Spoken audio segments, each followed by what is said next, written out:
Hi, I'm Christine and welcome to my knitting room. Today I have a bunch of yarn that I'm going to be winding, and I thought this would be a good chance for me to share a couple of quick tips on how I use my ball winder. Now very often the question comes up, do I really need to rewind my yarn if it comes on a center pull skein? And the answer to that is yes, you actually should. It probably doesn't matter a whole lot if you're doing hand crochet or if you're doing hand knitting. But if you're doing machine knitting, you don't want any tension on that yarn as it's coming up off the ball. So you really should use a winder and make a cake out of it. So let's get started.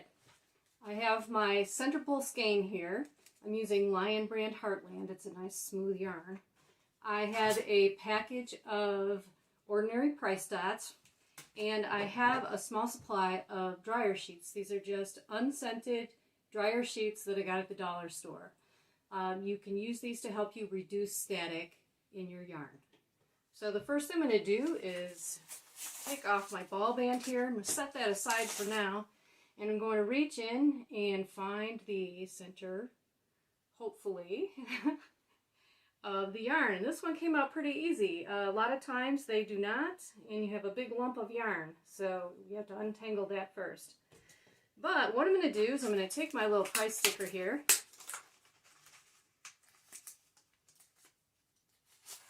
and I'm going to put one on the very end of my yarn. That's going to do two things for me. It's going to help it stay in the holder, and it's going to tell me exactly where that end of yarn is when I'm looking for it later. And then all we have to do at that point is just start winding. Now I always recommend just winding slowly. Oh, see, I've got my first knot already. And look at that. Here's another good reason why you need to rewind your yarn. This is from the manufacturer. It came this way. You can see I've got this great big lump of awful yarn. So I'm going to just cut that off and start over. If I had just left that in and I was machine knitting, that ugly lump of yarn would have appeared right in the middle of my project, and I would not have been too happy about that. So I got another price sticker on the end of my yarn, and I'm going to start winding again. I recommend winding slowly. You don't hit, a lot of people think you got to go really fast, but if you wind slower, you're going to get a nice, evenly wound, loose ball of yarn.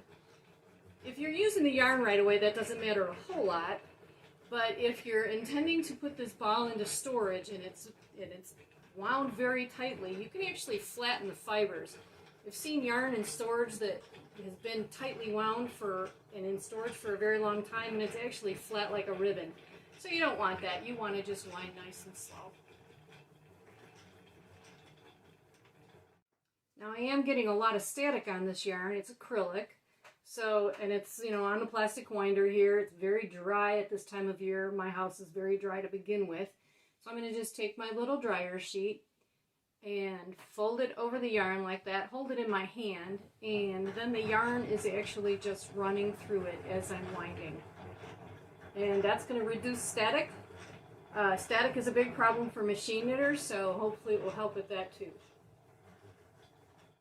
Okay, so here I am at the end of my skein, and I'm going to do this again with a price sticker.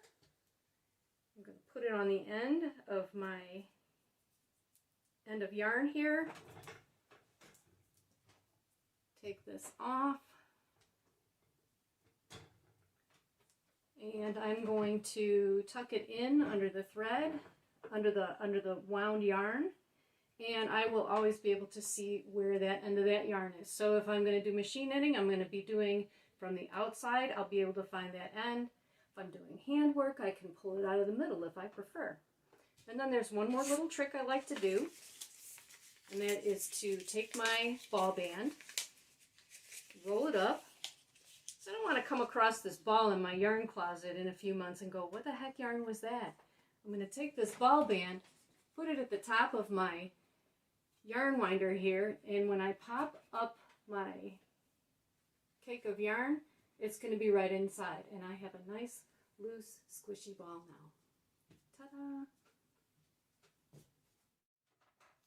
So just to show you the difference that the speed of your winding makes, I have two balls here, and you can see the difference. This is the exact same skein of yarn.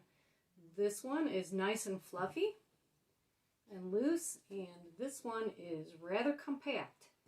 So it definitely pays to just go kind of at a slower and steady pace.